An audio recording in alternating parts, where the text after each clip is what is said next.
Bonjour, on s'en reverra la prochaine. Oui. Dans le Tim Hortons de la ville natale du fondateur, les clients réguliers se succèdent à un rythme effréné pour se rassembler. Nous autres, on vient à 7h30 le matin, on est titre pour 1h30 à 2h, puis on jase. Toutes sortes de choses. Puis il y a toutes sortes de monde qui rentrent, puis on voit d'autres mondes. Ça, les autres, ils racontent d'autres histoires. Hier, je montais à Sudbury. Hier? Ouais.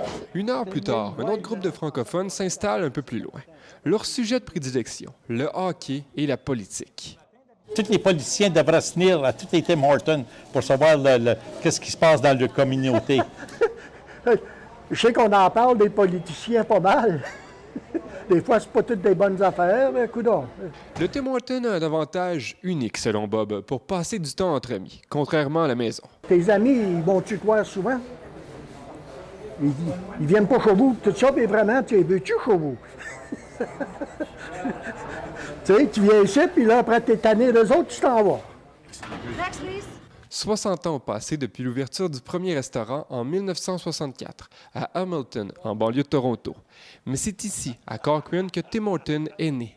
Il a joué pendant plusieurs années dans la Ligue nationale de hockey, entre autres, avec les Maple Leafs et aussi avec les Sabres de Buffalo. Tim Hortons est mort dans une accident de voiture en 1974. Il n'aura jamais constaté l'importance de sa chaîne de restaurants pour ses clients réguliers et ceux de sa ville natale. Chaque 2-3 mois, tu vois des faces neuves arriver, du monde qui ont déménagé en ville. C'est ici qu'ils viennent rencontrer le monde de Cochrane. Il y a du monde qui prend des cafés avec, ils ont monté en or. Ils connaissaient le Tim Horton, le joueur de hockey ici.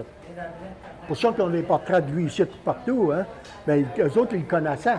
En 2024, le nom de Tim Hortons est sur plus de 5800 restaurants dans 19 pays. À Cochrane, c'est plus qu'un restaurant. C'est un véritable lieu de rencontre et une petite partie de l'histoire canadienne.